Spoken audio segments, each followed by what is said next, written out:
여러분들 만일 여러분들이 자녀가 하나님 앞에서 이사야 예언자처럼 오늘 나오는 에스겔 예언자처럼 또는 다윗처럼 세례 요한처럼 사도 바울처럼 쓰임 받기를 원하십니까? 아니면 그냥 고생 없이 조용히 그냥 평안하게 신앙생활 하면서 그냥 소소한 재미 속에 살아가기를 원하십니까? 이게 딜레마예요. 내가 한 시대 하나님 앞에 쓰임 받는 것, 그건 영광이라고 생각합니다. 제가 늘 외치는 구호가 있죠. 주여 한 시대 쓰임 받게 하옵소서. 내가 그렇게 쓰임 받는 것은 좀 고난이 오고 어려움이 와도 그건 감당할 수 있고 그 감사가 되고 그리고 나 헌신할 수 있습니다. 그런데 내 아이가, 내 자녀가 베드로처럼 바울처럼 세례 요한처럼 하나님으로부터 쓰임을 받는다고 하면 쓰임 받는 것은 감사한데 고생할 것을 생각을 해보니 솔직히 부담스럽습니다. 어느 목사님이 아이 돌 예배를 인도하시기 위해서 돌잔치집에 갔어요. 예배 인도하기 전에 아이 엄마가 목사님을 찾아와서 부탁을 합니다. 목사님, 오늘 설교 말씀하실 때 우리 아이 성경 누구 닮으라고 하지 마세요. 그러는 거예요. 왜? 제가요 성경을 아무리 봐도요 성경에서 나오는 위대한 인물들 아브라함, 모세, 다윗, 이사야, 다니엘, 세례 요한, 베드로 제가 다 봐도요 너무 고생을 많이 했어요. 그래서 우리 아들 말씀하실 때는 성경 인물 얘기하지 마세요. 정 하시고 싶으시면 아하스로의 왕처럼 되라고 해주세요. 그러는 거예요. 아하스로의 왕 아시나요? 페르시아의 왕입니다. 절대 권력을 가지고 태평성대를 누렸던 왕입니다. 거기에 아내는 에스더예요. 지혜로운 여인이에요. 얼마나 좋아요. 태평성대 절대 권력을 누리면서 지혜로운 아내와 살아가는 모습이 아름답잖아요. 근데 이 아하스로의 왕은 하나님을 믿는 왕이 아니었어요.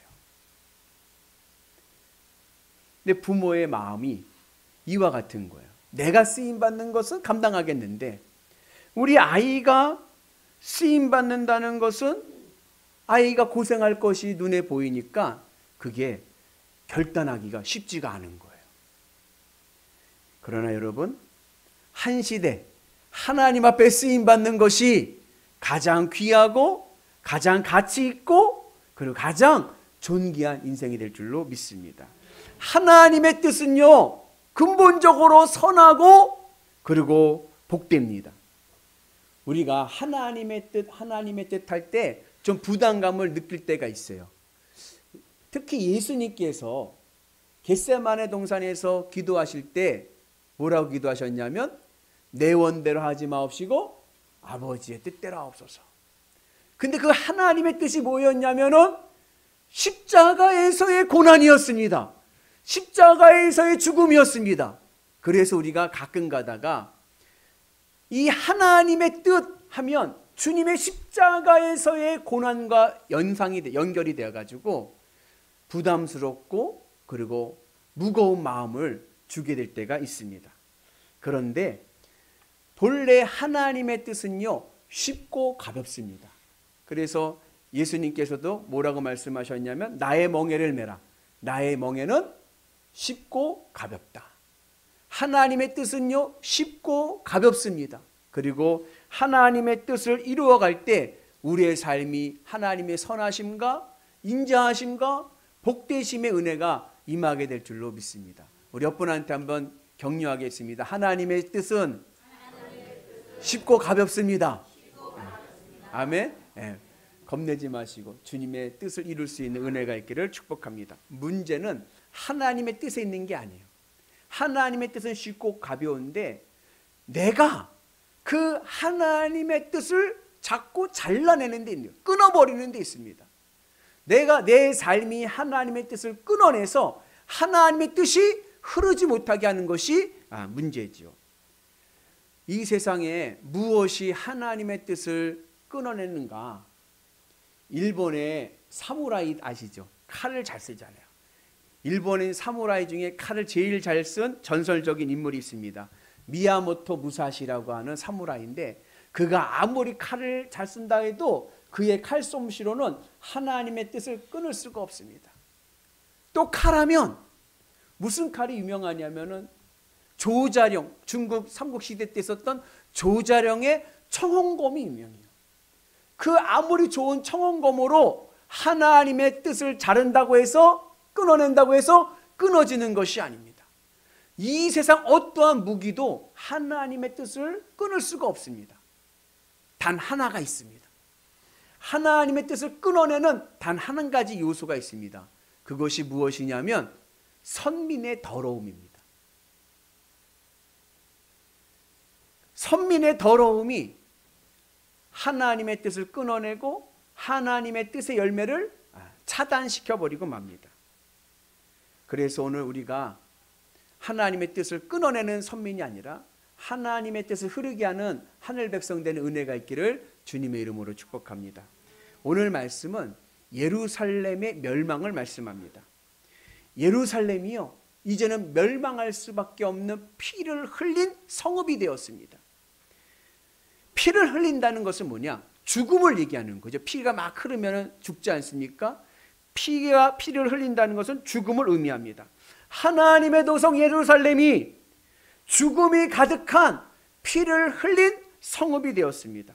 그리고 이 피를 흘린 성읍을 오늘 에스겔 24장에서는 녹슨 가마와 아내의 죽음으로 우리에게 말씀하고 있습니다. 가마가 있어요. 이 가마는 예루살렘을 상징합니다. 그런데 이 가마가요, 녹이 쓴 가마예요. 어떻게 하다가 녹이 슬었느냐? 씻지 않아서 녹이 슬어버렸어요. 자, 옛날에는 고기를 삶아요. 가마에다가 물을 넣고 그 양을 넣고 삶습니다. 그래서 삶은 다음에 물을 버리고 그 다음에 가마를 어떻게 해야 돼요? 닦아야죠. 근데 닦지 않고 그냥 내버려 두는 거예요.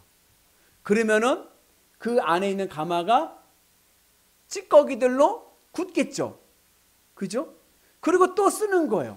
그렇게 씻지 않고 계속해서 가마에서 고기를 삶다 보니까 그 가마 안이 그 고기의 찌꺼기들로 부식이 되어서 부패하면서 녹이 슬기 시작을 했습니다. 그러한 녹슨 가마가 되었어요. 그 녹슨 가마에다가 오늘 양을 넣고 삶습니다. 녹슨 가마에다 물을 넣고 그 양을 넣습니다. 이 양은 예루살렘에 살고 있는 선민들이에요. 그리고 땔감으로 불을 지펴서 삶습니다. 이 땔감의 불은 바벨론을 상징합니다. 연상이 되시죠? 자, 가마에 고기를 넣고 삶습니다.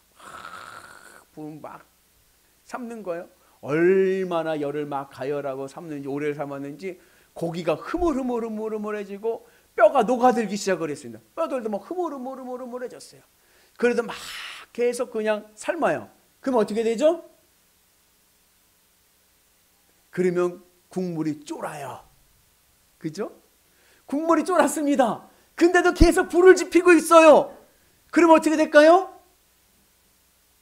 그 남은 고기 덩어리와 뼈 조각들이 녹아버리고, 그리고 안 해보셨나요? 집에서 냄비 안 태워보셨나요? 태워보면 어떻게 돼요? 새까맣게 재가 돼가지고 거기 안에 탁 붙어버리는 거예요. 그래도 계속해서 불을 지핍니다.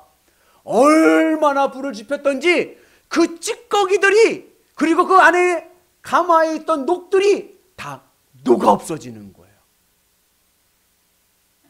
이것이 예루살렘의 심판을 상징하는 모습으로 오늘 에스겔에게서 말씀하고 있습니다.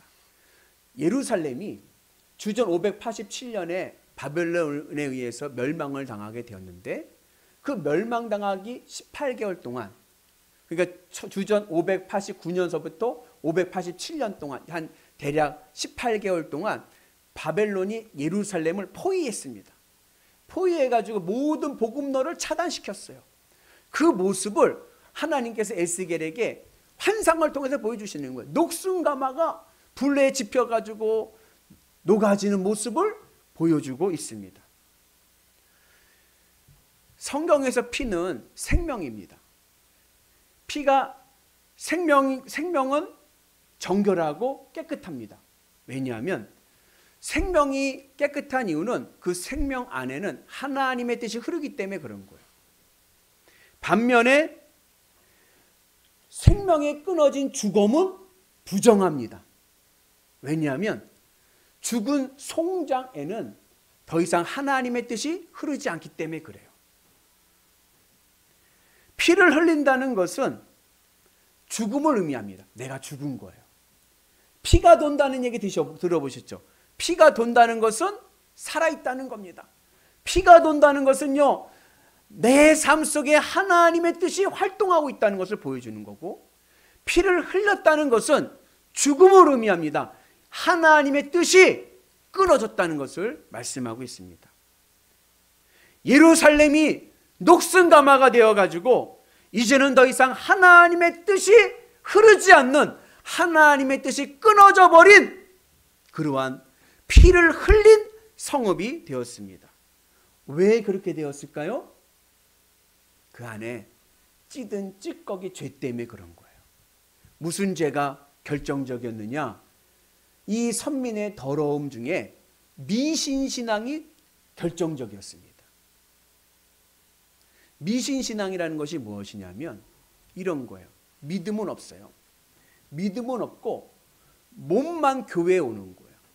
그리고서는 세상에서는 할지 못할지 다 하면서 나쁜 짓이란 나쁜 짓은 다 하면서 몸은 교회에 왔다고 해서 뭐라 그러냐면 나는 안전해. 왜? 나는 교회 나오니까 안전해. 나는 구원받았어. 그러는 거예요. 이스라엘 백성들이 이렇게 얘기합니다. 모든 죄는 다 지으면서 우리는 안전해. 왜? 예루살렘에 성전이 있잖아. 우리에게는 예루살렘 성전이 있기 때문에 우리는 무슨 죄를 져도, 우리는 무슨 나쁜 짓을 해도 우리는 안전해. 성전을 부적처럼 여기는 거예요. 미신신앙이 생기게 됩니다. 하나님의 말씀도 없고 마음에 하나님은 1도 없어요. 세상 것에 가득 차가지고, 특별히 그 당시 유대인들의 마음속을 사로잡은 것은 풍요와 다산. 풍요와 다산, 부자 되기 위해서 물질을 가슴에 품고 몸만 잠깐 왔다 가는 거예요. 그러면서 우리는 안전하다, 우리는 구원받았다, 그러면서 세상 속에서 모든 죄를 막 지어가는 거예요. 이것을 예레미야는 뭐라고 얘기하냐면 거짓말 신앙이라고 말씀합니다. 우리 같이 말씀 봅니다. 너희는 이것이 여호와의 성전이라, 여호와의 성전이라, 여호와의 성전이라 하는 거짓말을 믿지 말라. 유대인들이 말합니다. 여호와의 성전이라, 여호와의 성전이라, 여호와의 성전이라. 우리에게는 성전이 있기 때문에 안전해. 무슨 짓을 해도 안전해. 그러면서 모든 죄를 지어가는 거예요. 근데 그것이 뭐예요? 거짓말이라는 거예요. 믿음 없이 그냥 단지 몸이 한번 성전에 왔다 갔다고 해서 망하지 않는다? 거짓말입니다. 이 거짓말 신앙이 하나님의 뜻을 끊어버리는 선민의 더러움이 되는 거예요. 하나님은 마음이 없고 내 영광을 위해서, 내가 원하는 소원을 이루기 위해서 하나님을 이용하는 신앙, 이것이 오늘 예루살렘을 녹슨 가마로 만들어 버렸습니다. 우리가 착각하고 있는 것 중에 하나가 뭐냐면 교회는 건물이 아닙니다. 건물은 뭐예요? 건물은 예배당이에요. 사람들은 이렇게 생각합니다. 교회 건물이 크고 화려하면 큰 교회, 좋은 교회. 교회가 작고 허름하고 보잘것없으면 작은 교회, 모자란 교회, 그렇게 이야기를 합니다. 그러나 그렇지 않습니다. 교회는 건물의 크기로 조정되는 것이 아닙니다. 교회는 건물이 아니라 주님의 십자가의 은혜로 살아가는 이들의 모임인 거예요. 내 삶이 교회가 돼야 돼요. 여러분들 한 사람 한 사람이 교회입니다. 주님의 십자가 은혜로 살아가는 삶, 이 세상 속에서 하나님을 드러내고 하나님을 전하는 그 삶이 교회인 거예요. 그리고 그들이 모인 모임이 그것이 진정한 하나님의 성전인 줄로 믿습니다. 그래서 아무리 교회 건물 몇백억 지고 치면 뭐예요? 그 안에 있는 성도들이 다 찌꺼기인데 마음에는 하나님 일도 없고 다 세상 것 마음에 품고 하나님을 부족처럼 여기려고 하는 사람들, 그래서 성전이 녹이 슬고 썩어지고 부패해서 오늘 심판을 받는 겁니다. 교회가 교회되기 위해서는 우리 모두 한 사람 한 사람이 하나님의 교회가 되는 은혜가 있기를 축복합니다. 그러지 않고 주님의 십자가의 은혜가 없이 그냥 단순히 미신처럼 신앙생활을 하게 되면 교회는 사교 클럽과 다를 바가 없는 거예요. 오늘 우리 영일교회가 하나님의 교회 되는 은혜가 있기를 축복합니다. 이것을 우리는 주님의 십자가 생활화를 통해서 말씀하고, 에스겔은 우리의 신앙이 이러한 온전한 교회 신앙이 되기 위해서 성전 생활화를 말씀합니다. 그래서 에스겔서 마지막 40장부터 48장 마지막 결론이 새 성전에 대한 이야기예요. 우리가 찌꺼기가 아니라 교회가 되기 위해서는요, 우선 내 마음의 중심에 예수 그리스도가 있어야 됩니다. 성전의 핵심 부위는 어디냐? 지성소예요. 지성소는 우리의 마음을 얘기합니다. 우리의 마음의 중심입니다. 그 지성소에 무엇이 있어요? 언약궤가 있어요. 언약궤는 하나님의 임재를 말씀하고 있습니다. 내 마음의 중심에 하나님이 있어야 돼요. 그래서 하나님이 내 마음에, 내 삶에 생명이 돼야 됩니다. 여러분들 요즘 살만 나십니까? 여러분들 무엇 때문에 사세요? 어떤 분들한테 살만 나세요? 요즘 어떠세요? 그러면 뭐라고 그러냐면 목사님 살아도 사는 게 아니에요. 그래요. 내 마음에 살아갈 이유가 되는 것이 있습니다. 막 힘들고 어렵고 막 피곤한 일들이 막 있어요. 그래도 골치 아픈 일들이 있어요. 그래서 집에 와가지고 작은 방문 열어봐서 아이들이 세곤세곤 자고 있는 모습 보면 어때요? 그래 내가 이것들 때문에 산다. 힘이 나고 위로가 돼요. 그죠? 근데 그 마음의 자리에 하나님이 계셔야 돼요. 막 힘들고 어렵고 그냥 막 진짜 막 고난 속에 막 있어요. 그래도 주님의 십자가 바라보면 어때요? 내가 그래도요 주님 때문에 살아요. 네. 주님으로 위로받고 주님으로 평안하고 주님 때문에 내가 삽니다. 내 살아간 이유가 주님이 되는 것이에요. 그러기 위해서 필요한 것이 뭐냐면 번제단에서 내가 번제물이 돼야 돼요. 번제물이 뭐예요? 내가 죽는 거예요. 그동안은요 내가 세상 것을 위해서 살아갔어요. 세상 것을 얻기 위해서 내 마음에 그 세상 것을 끌어안고 살았어요. 그것을 번제단에서 태워버리는 거예요. 주님의 십자가에서 죽이는 겁니다. 그리고 내 마음의 중심에 주님을 모셔서 이제 내 생명의 이유가 주님이 되시는 거예요. 그렇게 되면 어떠한 삶을 살게 되느냐? 성소 안에 보면 떡상이 있습니다. 배부름입니다. 이제는 무엇으로 배불러요? 이제는요 주님으로 배부른 거예요. 예전에는 세상 것으로 배불렀습니다. 근데 이제는요 주님으로 배부르고 주님으로 만족하는 거예요. 반대편에는요 메노라 등대가 있습니다. 하나님의 빛이 옵니다. 이제는 내가 내 인생의 소망을 하나님께 두고 하나님이 주시는 복으로 살아가는 거예요. 그리고 중앙에는 분향단이 있습니다. 기도를 상징합니다. 예전에는요 내 마음대로 기도했어요. 내가 하고 싶은 대로 기도했습니다. 이제는요 주님의 뜻을 구하는 기도를 하게 되는 거예요. 이러한 성전 생활화의 은혜가 있을 때 여러분 우리의 삶이 녹슨 가마가 아니라 생명의 능력이 있는 하나님의 교회되는 은혜가 있게 될 줄로 믿습니다. 그러지 않고 그냥 세상 속에서 찌들어 사는 사람들이 모여가지고 세상 가치로 교회 안에서 있게 되니까 교회가 녹슨 가마가 되는 거예요. 그럴 때는요 하나님의 능력이 나타나지 않습니다. 오늘 우리가 하나님의 능력과 하나님의 복으로 승리하기 위해서는 우리 모두가 하나님의 성전, 하나님의 교회가 되는 은혜가 있기를 주님의 이름으로 축복합니다. 그래서 우리의 삶이 주님의 은혜 안에서 하나님의 생명 안에서 살아가는 역사가 있기를 축복합니다. 그래서 어느 곳에 가든지 나는 뭐다? 나는 하나님의 교회예요. 내 삶 속에서 내 삶의 현장에서 주님이 역사하시도록 믿음으로 살아가는 은혜가 있기를 축복합니다.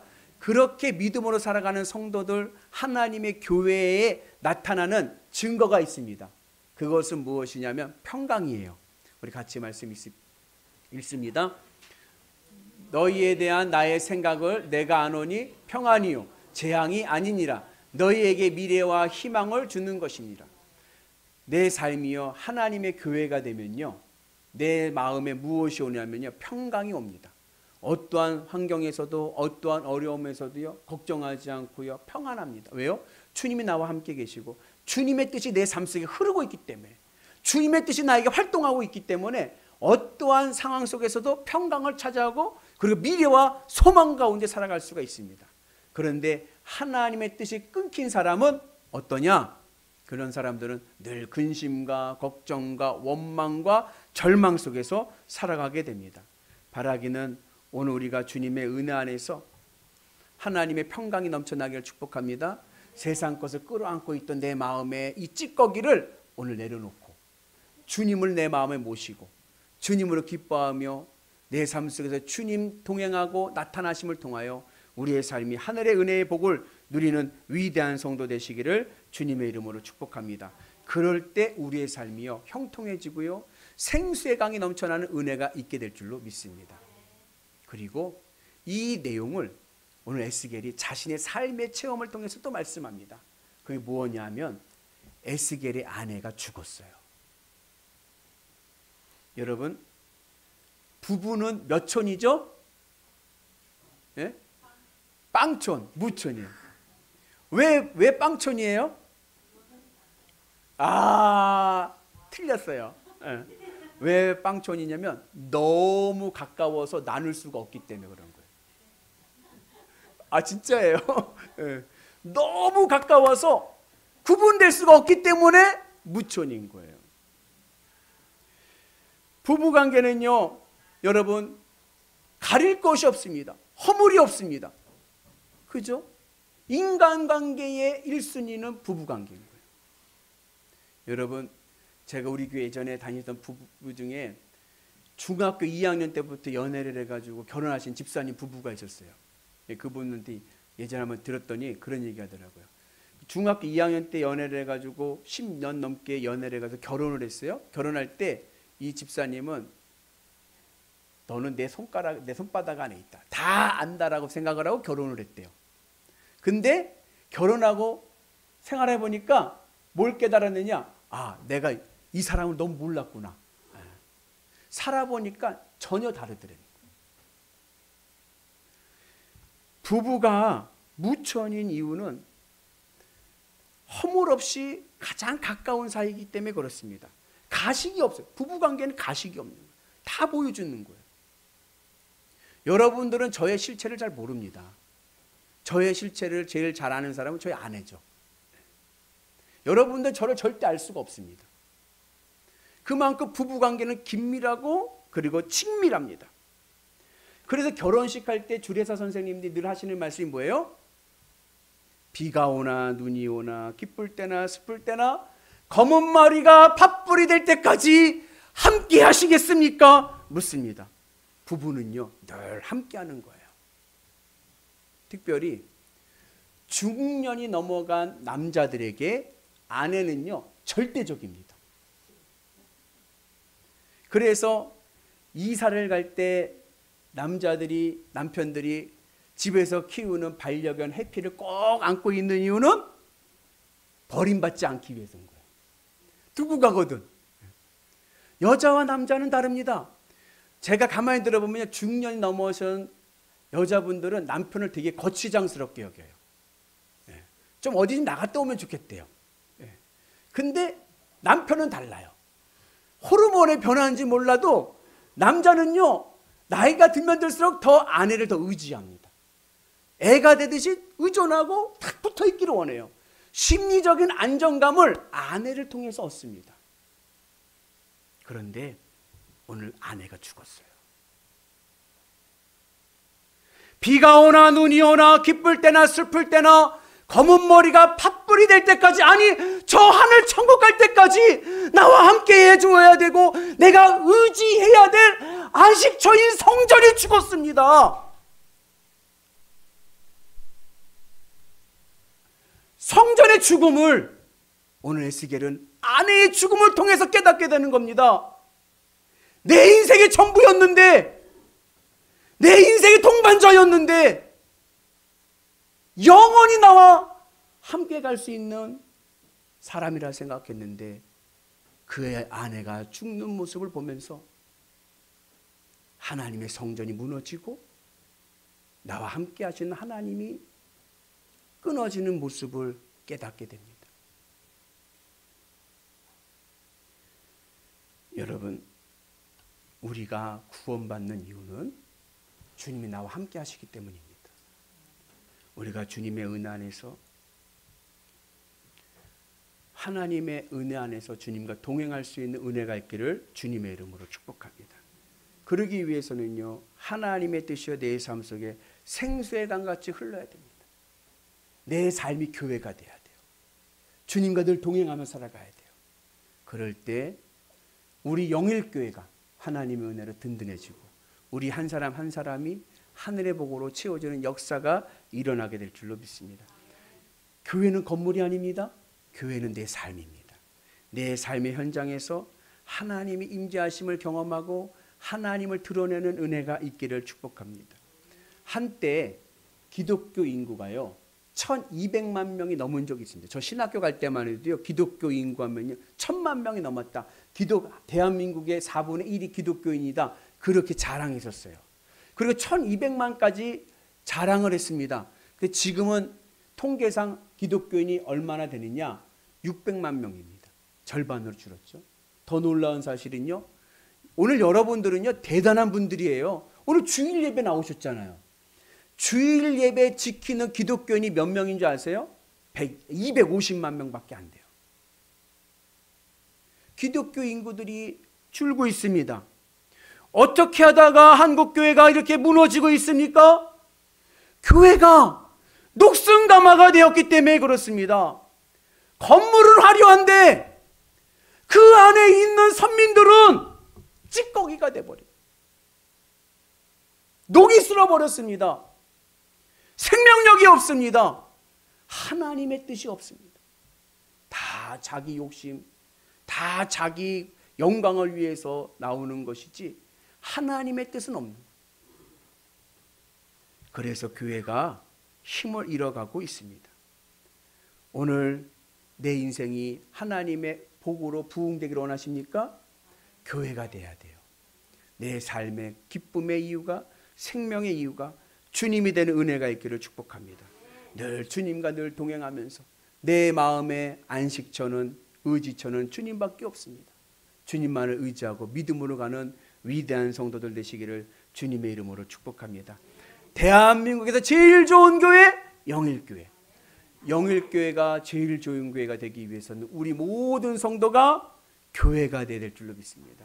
가장 좋은 교회, 하나님의 은혜로 세워지는 복된 하나님의 사람들 되셔서 생수의 강이, 하나님의 뜻이 여러분들 삶 가운데 콸콸콸 흘러넘치는 은혜가 있기를 주님의 이름으로 축복합니다.